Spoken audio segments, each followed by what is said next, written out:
दोस्तों ये कहानी एक ऐसी मार्मिक घटना पर आधारित है। सच में आपको भी सुनकर रोना आएगा और साथ में गुस्सा भी। जी हाँ दोस्तों, ये कहानी उन 7 भाइयों और उनकी एकलौती बहन की है जो आपस में बहुत प्यार के साथ रहते थे।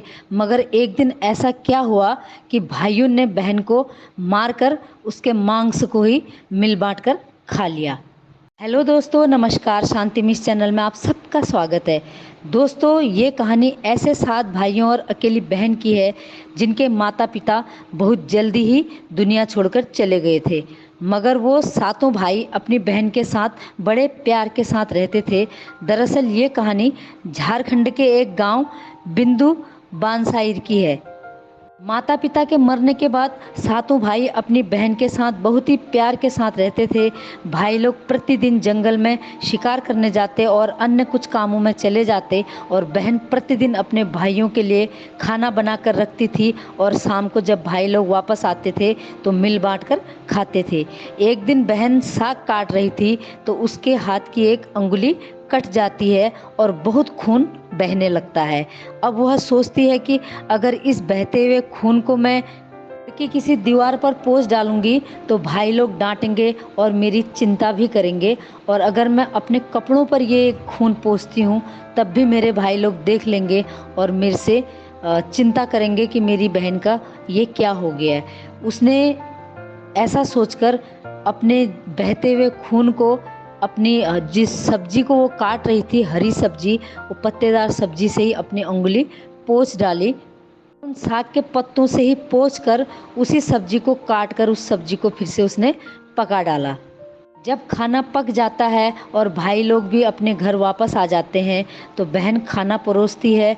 अब भाई लोग खाना शुरू करते हैं तो देखते हैं कि आज की सब्जी में बहुत ज़्यादा टेस्ट हुआ था और आज की सब्जी कुछ अलग ही लग रही थी। हालांकि वही साग रोज बनाती थी बहन, लेकिन और दिनों का टेस्ट और आज के टेस्ट में बहुत अंतर था। आज अलग और बहुत ही ज़्यादा टेस्टफुल हुई थी सब्जी। अब वो अपनी बहन से पूछते हैं कि आज की सब्जी कुछ अलग और इतनी ज़्यादा टेस्टी कैसे हुई है और उसने इसमें क्या डाला है, इतना स्वाद ये कैसे हो गया। और बताओ बताओ करके वो अपनी बहन के पीछे पड़ जाते हैं, लेकिन बहन आनाकानी करती है और कहती है कि ऐसा कुछ नहीं है भैया, मैंने इसमें कुछ भी ऐसा नहीं डाला, जैसे रोज़ बनाती थी आज भी ऐसे ही बनाया है, लेकिन आज इतनी टेस्टी पता नहीं क्यों हुई है। लेकिन भाई लोग कुछ भी समझने को तैयार नहीं थे और वो जिद करने लग जाते हैं और पूछते हैं, नहीं बताओ कि आज ऐसा क्या डाला है तुमने सब्जी में जो इतनी टेस्टफुल हो रही है। बहन हार जाती है भाइयों के सामने और वो बता देती है, क्योंकि भाई पीछा नहीं छोड़ रहे थे, तो उसने बताया कि भैया मेरी उंगली कट गई थी तो मैंने अपना बहता हुआ खून इसी सब्जी के पत्तों से काटा और वही सब्जी मैंने पका डाला। मुझे डर था कि मैं अगर खून बाहर कहीं पोंछूंगी तो आप लोगों को मेरी चिंता होगी, इसलिए मैंने इसी सब्जी के पत्तों से अपनी उंगली पोंछ डाली और उसी खून से मैंने सब्जी में मिलाकर पका डाला।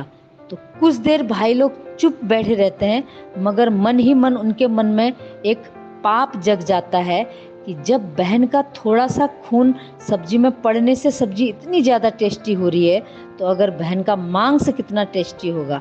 यही सोचकर अब 6 के 6 भाई आपस में प्लान करते हैं कि कैसे भी इस बहन को काट कर इसके मांस को खाया जाए। मगर इस बात को जो सबसे छोटा भाई था, उनका 7वां भाई, वो मानने के लिए बिल्कुल भी तैयार नहीं था। 6 के 6 भाइयों ने प्लान कर लिया कि अब बहन को किसी भी हालत से हमने मारना है और उसके मांस को खाना है। मगर छोटा भाई किसी भी हालत से नहीं मान रहा था। वो अपनी बहन को बहुत ज़्यादा प्यार करता था और ऐसी क्रूरता वो नहीं करना चाहता था। मगर उसकी एक भी नहीं चली और उन 6 के 6 भाइयों ने अपनी बहन को बहला फुसलाकर अपने घर से कहीं दूर ले गए, जहाँ 4 पेड़ एक साथ खड़े थे और उनके ऊपर एक छतनुमा छज्जा बना हुआ था जिसमें आदमी बैठ सकता था। तो उन्होंने बहाना बनाया कि हम तेरे लिए दूल्हा खोज रहे हैं और तेरा वहाँ से, जहाँ तुझे ले जा रहे हैं वहाँ से तेरा ससुराल दिखता है, चलो हम तुझे तेरा ससुराल दिखाते हैं। ऐसा कहकर वो उस जंगल में लेके आए और उस पेड़ के ऊपर अपनी बहन को उन्होंने बैठा दिया। और जब बहन उस पेड़ के ऊपर चढ़ी तो उससे पूछने लगे कि क्या तुम्हारा ससुराल वहाँ से दिख रहा है? तो वो कहती है, नहीं भैया, यहाँ से तो सिर्फ फूली हुई कांस के पौधे दिख रहे हैं, फूली हुई कांस चारों तरफ दिख रही है और यहाँ से मेरा ससुराल कहीं भी नहीं दिख रहा है। पर ये तो उनके भाइयों की चाल थी। और इधर भाई लोग तीर को धारदार बना रहे थे, यानी एक पत्थर पर घिस घिस कर उस तीर को नुकीला कर रहे थे, जिससे वो अपनी बहन को मार सकें। अब एक एक करके भाई अपनी बहन को निशाना लगा रहे थे और बहन को ये पता तक नहीं था। जब एक एक करके तीर मारते हैं तो 6 के 6 भाइयों के तीर चूक जाते हैं, यानी उनके निशाना चूक जाता है। एक भी तीर भाइयों का एक भी तीर बहन को नहीं लगता है। अंत में 6 के 6 भाई सबसे छोटे वाले भाइयों पर प्रेशर करते हैं कि तुम अब एक तीर मारो बहन को, लेकिन वो मानने के लिए एकदम भी तैयार नहीं था, क्योंकि वो अपनी बहन को बहुत प्यार करता था। लेकिन उसकी एक न चली और बहुत जिद करने के बाद उस भाई ने एक तीर चला दिया और वो तीर सीधे जाकर उनकी बहन की छाती के आर पार हो गया, और जिससे उनकी बहन की वहाँ पर मृत्यु हो जाती है। मृत्यु होने के बाद 6 के 6 भाई उस बहन को ले जाते हैं, उसका काट कर उसका मांस पकाते हैं और खा जाते हैं।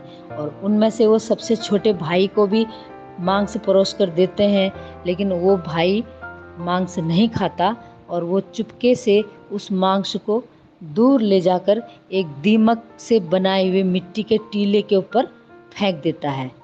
कुछ दिन बाद भाई देखता है, यानी वो छोटा भाई देखता है कि उस टीले पर बांस उगाया है, यानी जो बहन का मांस था उसी से बांस पैदा हो जाता है। और धीरे धीरे वो बांस बहुत ही सुंदर झाड़ी का रूप लेकर बहुत बड़े एरिया में फैल जाता है। एक दिन उसी रास्ते से एक साधु गुजरते हैं और साधु देखते हैं कि बहुत ही हरा भरा, बहुत ही सुंदर बांस की यहाँ पर झाड़ी उगी हुई है। तो वहाँ से एक बांस छोटा सा वो काटते हैं और उसका एक बाजा तैयार करते हैं। उस बाजा को बजाते हुए वो गांव-गांव जाकर भिक्षावृत्ति करते हैं और गाना गाते हैं और अपना पेट पालते हैं। धीरे धीरे एक दिन वो पहुँचते पहुँचते उन्हीं भाइयों के पास पहुँच जाते हैं, यानी वो 6 के 6 भाइयों के घरों में पहुंचकर सबसे बड़े भाई के घर में पहुंचते हैं और वहाँ वो बांस को बजाते हुए, उस बांस से बने हुए बाजे को बजाते हैं। और जब उस घर में वो बांस का बाजा बजता नहीं है तो साधु को आश्चर्य हो जाता है। तब तक समय भी काफ़ी बीत चुका था, सभी भाई लोग अलग अलग रहने लगे थे अपने परिवार के साथ। जब सबसे बड़े वाले भाई के पास वो बांस का बाजा बजाने लगे साधु, तो वहाँ से एक फटी फटी आवाज़ आने लगी और वो आवाज़ कहती है कि न बाजो न बाजो, ये तो तेरे दुश्मन का घर है। ऐसी ही आवाज़ 6 के 6 भाइयों के घर में वो बाजा करता है, यानी 6 के 6 भाइयों के घर में वो साधु भीख मांगने जाते हैं और वो बाजा फटी आवाज़ में बस यही कहता है कि न बाजो न बाजो बाजा, ये तो तेरे दुश्मन का घर है। जब अंत में सबसे छोटे भाई के घर में वो साधु जाते हैं तो वहाँ पर वो बाजा कहता है कि बाजो रे बाजो बाजा, ये तो मेरे छोटे भाई का घर है। ऐसी हरकत देखकर 6 के 6 भाइयों को बहुत गुस्सा आता है और वो उस साधु को मार पीट कर भगाने लगते हैं। लेकिन रात काफ़ी हो चुकी होती है तो सबसे छोटा वाला भाई साधु को अपनी शरण देता है। रात में किसी भी तरह से उनको बचाकर अपने घर में रखते हैं और सुबह होते ही साधु उनके घर से भी चले जाते हैं। लेकिन जाते जाते वो बाजा भूल कर चले जाते हैं छोटे भाई के घर में। अब वो बाजा छोटे भाई के घर में रह जाता है तो छोटे भाई उस बाजा को उठाकर एक सुरक्षित जगह पर रख देते हैं और वो अपने काम में चले जाते हैं। रोज की तरह जब घर से काम के लिए निकल जाते हैं और शाम को घर आते हैं तो देखते हैं कि घर का सारा काम काज निपटा हुआ है, खाना भी पका हुआ है। ये सब देखकर छोटा भाई बहुत आश्चर्यचकित हो जाता है कि आखिर ये काम कर कौन रहा है। तो वो जब अंदर आते हैं, बाजा के वहाँ पर खड़े होते हैं, तो वो बाजा प्रकट हो जाता है और वहाँ से उनकी बहन दर्शन देती है, यानी वो उस बाजे से उनकी बहन प्रकट हो जाती है। और फिर वो समझ जाते हैं कि ये तो मेरी वही बहन है जिसको मेरे भाइयों ने काट कर मार डाला था।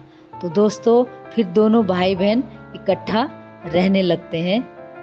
दोस्तों सुनने में ये कहानी की तरह ज़रूर है, मगर झारखंड में इसको एक सच्ची घटना का रूप दिया हुआ है और वहाँ के लोग इस कहानी के घर घर में सुनाते हैं। और वहाँ जो वो बाँस है, अभी भी वो बाँस की झाड़ी बहुत ही सुरक्षित और बहुत ही हरियाली है और फैलते जा रही है। और जिस पेड़ के ऊपर चढ़कर उन्होंने अपनी बहन को तीर मारा था, वो पेड़ भी अभी वैसे ही जिंदा सुरक्षित हैं और उनकी पूजा की जाती है वहाँ पर। और झारखंड के मुंडा जनजाति के लोग तो अभी भी घरों में उन 7 भाइयों के और इस बहन की कहानियों के गाने गाते हैं और उस बहन को भगवान के रूप में पूजा जाता है। अभी भी उस जगह पर बहुत सारे ऐसे अवशेष मिलते हैं जहाँ पर यह घटना घटी थी। तो वहाँ के लोग इसको बहुत ही सच्ची और साक्षात घटना मानते हैं।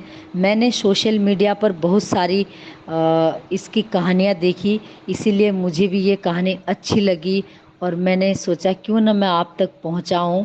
तो आज का वीडियो आप लोगों को कैसा लगा ज़रूर बताना।